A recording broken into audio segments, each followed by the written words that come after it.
Makan Imi. Lihat. Gue Arlo. Imi, hati-hati nontonnya ya. Sulit bersahaja. Episode ini, mie instan jadi enak. Kayak nggak mampu beli. Oh, masak mie cuma telur. Ada cangkangnya. Video ini penyelamat loh. Stop. Belum subscribe? Mohon, klik subscribe. Makasih. Makasih semuanya. Suka mie instan. Nanya, gimana sih cara masak mie instan biar sehat? Jangan makan.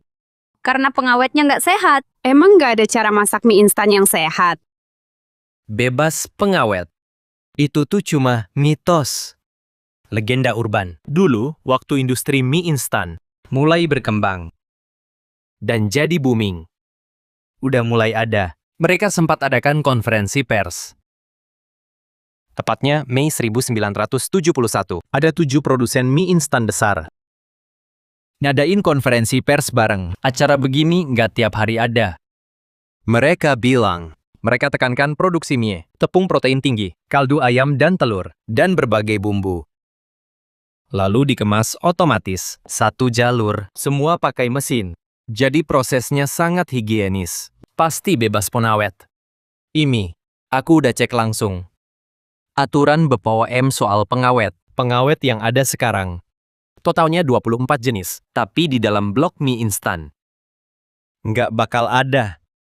Kok aweh? Ini fakta yang menarik banget. Setelah baca banyak referensi, ketemunya cuma dikeringkan, diangin-anginkan, terus digoreng. Airnya sedikit. Dalam pengolahan makanan, satu hal yang nentuin keawetannya, yaitu aktivitas air. Blok mie instan ini, kadar airnya emang rendah. Artinya, aktivitas airnya rendah. Disimpan suhu ruang bisa berbulan-bulan. Aman banget. Bumbunya bubuk sama, nggak ada airnya. Jadi, aktivitas airnya rendah. Bagian minyaknya, mereka tambahin vitamin E. Antioksidan alami ini bisa bantu memperpanjang masa simpan. Mie instan nggak pakai pengawet. Soal sehat atau enggak, udah aku cek sendiri. Tanpa disadari, nggak nyadar kalau dalam mie, kandungan lemaknya ternyata tinggi banget. Pas proses penggorengan, hitunglah, kandungan lemaknya bisa nyampe 20%. Jadi kalau bisa, mau yang lebih sehat, pilih mie non-goreng. Mie kukus ini, teksturnya lebih mirip sama mie tradisional. Atau mie yang modelnya kayak ramen, lagi hits banget. Awalnya, bentuk mie instan itu emang dibuat lurus. Tapi pas proses erdande, mie lurus akhirnya ditinggalkan. Soalnya mie lurus kurang dapet teksturnya. Terus mereka nemu kalau mie dibikin bergelombang, pas diseduh. Hasilnya pas dimakan jadi paling enak. Soalnya lebih gampang bikin tekstur jadi kenyal. Lama-kelamaan, selain soal kesehatan, mie-nya pelan-pelan beralih ke mie kukus. Ini kemajuan besar. Karena di prosesnya, pakai teknologi pengeringan yang lebih bagus. Entah itu pengeringan suhu rendah, atau pakai vakum, yang jelas, tiap pabrik teknologinya beda-beda. Pakai mie ini, bikin mie ini pas. Mau diseduh atau direbus, hasil akhirnya seperti mie pasar atau di kedai ramen. Ngerasain tekstur mie kayak gini, pribadi, seperti mie Jepang. Emang udah canggih banget dalam hal teknologi ini. Coba saja. Coba lebih banyak nyobain mie instan Jepang. Terus kamu bakal sadar, kalau sekarang balik lagi ke coba ngatur tingkat keriting mie yang kenyal itu. Biar lebih mirip mie Tiongkok. Persis kayak tekstur ramen. Jadi keritingnya agak nggak beraturan. Mie Korea beda. Pakai tepung kentang, biar mie-nya jadi lebih kenyal. Nah, hal ini bikin mie instan Korea sebenarnya lebih cocok direbus. Oh, pantesan. Ya, mie Korea direbus. Mie lain, rebus atau seduh? Kalau lagi lapar banget, aku lebih milih diseduh. Tapi kalau bener-bener pengen yang enak, aku lebih milih direbus. Ada fakta unik nih. Jadi waktu lagi riset mie instan, Nissin, mereka nemuin dari riset internal kalau ternyata kebanyakan mie instan udah bisa dimakan pas diseduh semenit. siap makan, bahkan tingkat kekenyalannya lebih disukai orang Jepang. Tapi kenapa kebanyakan diatur 3 menit? Mereka lakuin riset perilaku konsumen 3 menit. 3 menit itu, rasa lapar bakal mencapai puncak tertinggi. Loh, makin enak. Jadi, kebanyakan mie instan diatur 3 menit. Nah, kalau balik ke soal merebus, baca buku, riset, rebus mie enak. 1 tips. Soal kekenyalan mie yang kita cari ini, apa ada hubungannya sama penambahan alkali di mie-nya? Lihat deh mie Hong Kong, kenyal banget. Atau yang ini, ramen Jepang juga sama kenyalnya. Pakai abu, biar proteinnya jadi super kenyal. Masak mie, ilmuwan nemuin, di air, ditambahin soda kue 1–1,5%. Tapi ingat ya, soda kue aman. Jangan pakai yang buat cuci panci. Atau yang buat pembersih. Tidak. Loh, Bikin gak sehat. Pakai soda kue, campur 1–1,5%, terus direbus. Kalau mie polos, yang paling gak kenyal, ya mie LED. Pas mie LED direbus, puncak tegangannya naik sampai 150%. Gradien ditambah puncak tegangan, itu nunjukin tingkat kekenyalannya. Artinya, secara statistik, ditambah lagi, hasil uji organoleptik juga beda banget. Jadi, bisa buat mie instan. Cari info lagi, terus nemu lagi. Pabrik mie ini emang beneran riset di TV Jepang. Mereka bagi contoh, pas masa konjak, air rebusannya dipakai buat rebus mie instan. Mie instan gak sehat. Jadi, konjak bikin kenyang. Makanan no kalori gini lebih sehat, jadi oke kalau direbus bareng. Rebus mie pakai air rebusan konjak. Hasilnya, kekenyalannya nambah 15%. Kalah dari soda kue, ini contoh mie lidi. Mie instan, efeknya lebih kerasa. Kekenyalan nambah sekitar 25%. Dan yang lebih penting, mie instannya sendiri susah nyerap air. Didimin lama, pas nonton atau nunggu iklan, mie-nya nggak bakal lembek. Tetap aja teksturnya kenyal. Kedengaran enak kan? butuh ini. Sampai lupa. Mie termewah. Bahan mewahnya. Kalau dari segi bahan-bahannya, satu mie itu, bumbunya, premium, kayak mie kelas atas gitu. Di dalamnya ada kemasan aluminium foil gitu. Tinggal disobek terus dituang. Ada sayap ayam, ada kerang kering, telur puyuh, sama abalone. Ada kastanya, biji ginkgo, sama kerang. Memang enak. Mie Fo Tiao Chiang. Waktu aku ambil, rasanya berat banget. Cek harga. 900 ribuan. Paling mewah. Mie-nya mahal. Penasaran, kamu pernah nggak tambah bahan mewah sendiri?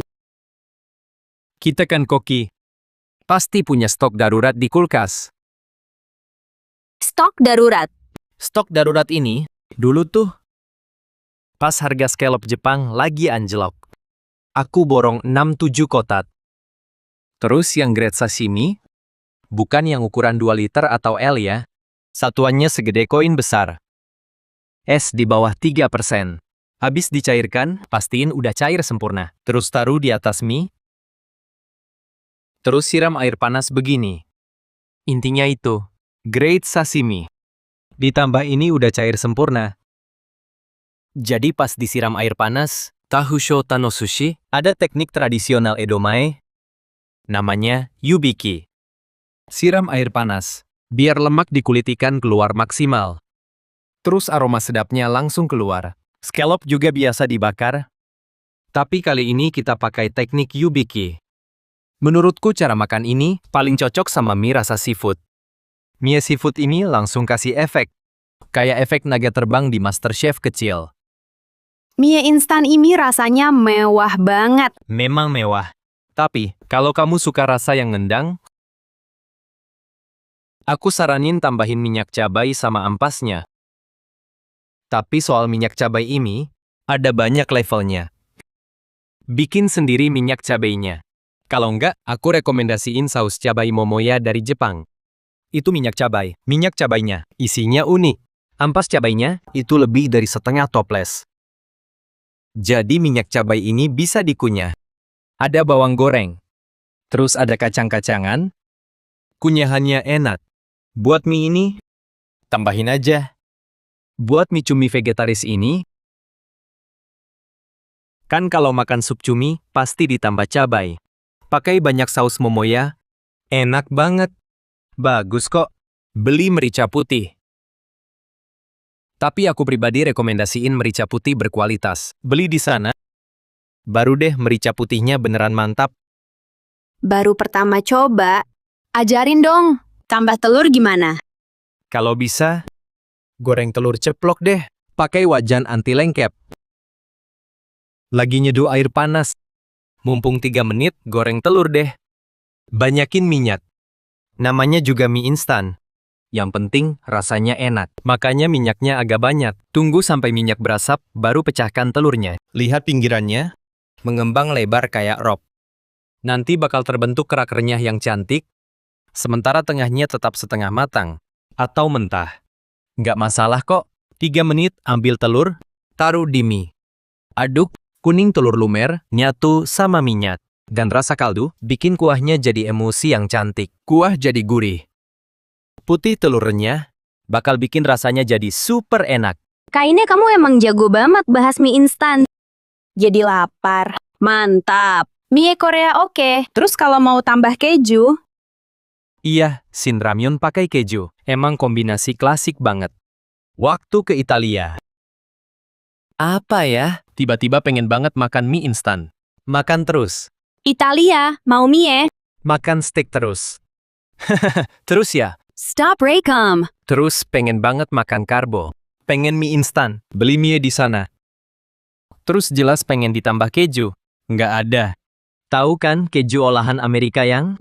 Beli yang biasa. Namanya mozzarella. Keju kerbau. Terus pas ditambahin. Mozzarella itu. Keju kerbau. Pas dimasukin ke mie. Disiram air panas. Sama kuah pedasnya jadi ngemul. Sumpah. Enak banget sampai nggak bisa diungkapin. Ternyata. Sebelum jadi mozzarella. Ada yang namanya keju burrata. Itu tuh. Mozzarella membungkus yang belum jadi keju. Yaitu susu sama krim itu. Jadi dalamnya lumer. Terus sedikit krimnya. Cocok banget sama Shin Ramyun. Terus keju luar burrata. Lebih lembut dari mozzarella. Jadi sama Shin Ramyun, tekstur mie kentangnya yang kenyal. Jadi sebuah kombinasi sempurna. Seru bahas ini. Sampai nelen ludah. Aku lapar banget. Pertama kali nih. Serius? Pertama kali. Pertama kali. Menurutku sih, waktu kecil dulu pas main StarCraft, mie warnet itu paling enak. Iya. Masak mie warnet, bukan suhu air. Bukan direbus juga, seduh doang. Lebih enak sih. Soalnya, kertasnya harus dibuka. Mie cap ya. Terus lanjut, masukin mie, sama sayuran kering, sama bumbu bubuk. Tuang air panas. Terus dimasukin ke microwave. Gimana di microwave-nya? Mie cupnya langsung di microwave, api kecil sampai sedang. Kalau bisa atur wattnya. Maksimal 500 watt, 3 menit. Nah, telurnya bakal jadi kayak telur kukus. Kuncinya di proses microwave ini, kuningnya bakal jadi setengah matang yang pas. Empuk banget, seperti kukus. Soal microwave, panasi air. Jadi, mie-nya terendam air panas semua. Bakal matang sempurna. Intinya, enak deh. Aku punya trik baru, aku baru sadar kalau beli di e-commerce Korea. Kamu bakal nemu barang-barang aneh. Contohnya? Bumbunya. Bumbu bubuknya 1 bungkus penuh. Kamu ngerasa bumbu bubuknya enak banget nggak? Ya. Iya deh, bumbunya jual pisah. Tambahnya kemana? Ke mie apa saja bisa. Oh, tahu. Ada yang jual pasedu mie. Manis ya sayurannya? Ada yang jual sayuran keringnya. Beneran. Aku punya tahu. Korea ada bawang kering. Bawang putih kering, bubuk kering. Iya. Aku jadi tahu. Pengen cepet praktekin.